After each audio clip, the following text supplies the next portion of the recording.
What's going on out there, Spotlight faithful? It's your main man Tommy on the spot, and for the first time on the Wrestling Drive, I'm actually not in motion. Today was a little bit of a treacherous commute, but it was actually pretty quick, and so because I was moving so fast, I figured I'd get to work early and have some time to sit here and chat with you before I go in, as it's not even 8 o'clock in the morning yet, so my building is not even open. Happy Monday to each and every one of you. I hope that you got one of these tall boys, like I do, to keep me company on my morning commute, and hope that I'm able to wake up, and I hope each and every one of you have a very successful week. And this week is a huge week for World Wrestling Entertainment. If you thought 3 hours of Raw was too much for you on a Monday night, then boy, you have not seen anything yet. Tonight starts the first of many 3-night in a row weeks for World Wrestling Entertainment, in which they will present new, either live or first-to-run programming each and every night for 3 straight consecutive nights. It'll start with Monday Night Raw tonight from Providence, Rhode Island, which I'm going to get into a little bit about what you can expect on Raw in a little while. But then tomorrow night, obviously, is the big Smackdown draft. If you have not heard already, there's going to be a pre-show on the WWE Network for that draft, maybe with some draft analysis. Honestly, if I'm doing that show, I have Ric Flair on the show, because Ric Flair was one of the guys who originally, during the original draft, drafted for Raw, so maybe he could, kind of clue people in on what you're doing when you're creating a brand. I don't know. It's just speculation. Who knows if Flair will even be there, because he's still doing his program with Charlotte, so maybe he won't be a part of that show. But in any event, that's first from 7 o'clock to 8 o'clock Eastern Time. Then from 8 to 10 Eastern Time, they have the WWE Draft on the USA Network, as they present the first ever live SmackDown. And then going head-to-head with itself on the WWE Network as a second screen experience, they're going to be doing draft coverage on there. I don't know if that's going to be a type of thing like you'd see maybe a draft pick on SmackDown and they go to matches, and on the WWE Network you can go into kind of analysis of that draft pick, talk about that superstar's accomplishments or something to that extent, or if it's going to be kind of how the app was back in the day, where when they'd go to commercial on the network show, you can pull up the app and they'd have like a variety, either the continuation of matches or some consistent programming if you didn't want to watch commercials. Then following that at 10 o'clock is the draft post-game show on the WWE Network, I believe from about 10 to 11. And I don't know if this is going to be a straight post-game show or if this will be kind of like the supplemental draft, maybe for the picks that weren't announced on TV. You can go on there and maybe get your, no offense to them at all, but maybe your social outcast picks or your vaudevillain picks on there, maybe your Titus O'Neil type of level guys, maybe some guys, coming back, and we'll get all into that at another point. But in any event, then on Wednesday, obviously, you got NXT and you have the Cruiserweight Classic. So that's 3 straight nights of WWE programming, a staggering 9 hours. I don't know what type of fan you are. Is this a lot for you, or are you just stoked? Are you like, man, 9 hours isn't enough? I can't. I wish there was also a Raw post-game show, and I wish there was an NXT pre-show so I could have 11 hours. Let me know on the Twitter, at Tommy on the Spot, or at @daily_spotlight, or right in the comment section below. Are you going to be watching all this? Are you going to be watching only bits and pieces? What are you going to be watching? Let me know what you think. I'm really interested to hear your feedback on that. And tonight's obviously the start of it all on Raw.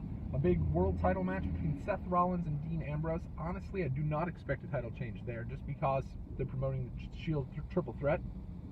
Wouldn't make much sense to flip the title, but it is interesting that they also had a world title match on the Raw. Tonight's not the draft, but on the Raw that was the original draft back in 2002, they had a world title match between Triple H, Chris Jericho, and I think Stephanie McMahon was actually in that match, ironically enough. But tonight, they do have the world title match. I don't anticipate a title change. Matter of fact, I don't even think that'll close the show. I think the general manager's announcement will close that show. As to some speculation as to who those general managers can be. One name being tossed around, and this is just purely speculative. It's nothing written in stone, no spoilers, don't quote me on this. It could be Daniel Bryan. Daniel Bryan's been a name that's been talked about. It would certainly get people, really excited for that, to have him kind of that name, so to speak, or kind of like a big name to get you to tune into SmackDown. I think it's going to be someone who's going to be a bit of a hook. So Daniel Bryan would fit that mold. Another guy who would fit that mold, of course, is one Mick Foley.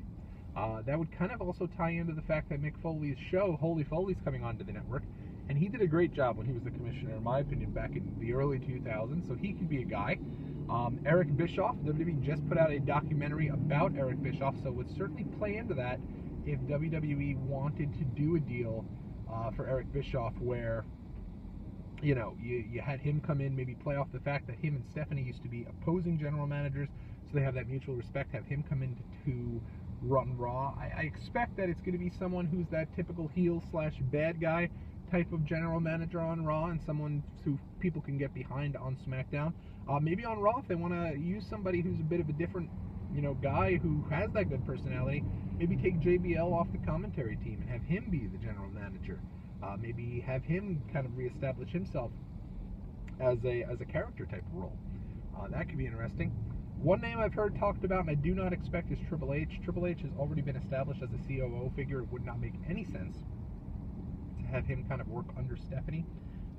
And I actually expect him to be drafted. I don't know that he'll be drafted either by Stephanie, which would make sense, or maybe by Shane to kind of stick it to Stephanie. Who knows? But I'd be more surprised if he was announced as a general manager than I would be if he was drafted as a specific talent. So, who knows? Could be a variety of different people. I'm not 100% sold on Daniel Bryan just because he's doing such a great job as the commentator on for the Cruiserweight Classic that if you wanted a role for him, I'd actually put him on the Smackdown team. But it'll be interesting to see how it goes. Stone Cold Steve Austin would be a huge name. And he would be somebody who, if you want to get people to tune into SmackDown, you announce that it's going to be Stone Cold Steve Austin, people will tune in. He's that big a name that if you put him working with Shane McMahon, that could be a lot of fun. So, again, we'll see. I'm not 100%. I'm kind of up in the air as to who's going to be those general managers. I do think Bischoff's a good choice for Raw, and for SmackDown, let's go with Daniel Bryan, but I'm not 100% on that. So those are my two picks. Paul Heyman, he's another guy I've heard talked about. I would stay away from Heyman just because he means so much more when he comes in with Brock, and he does such a great job promoting the Brock Lesnar character that I wouldn't see that. So it's going to be interesting. We will be back later today. That's right, on the commute back home to chat about those 6 NXT draft picks and give my thoughts as to who those may be. Keep it locked in right here to the Wrestling Drive. There's a lot of stuff going on this week. We will get you through each and every bit of it as we continue. In any event, I hope all is well, and I hope you take care. We'll see you a little bit later. Take care.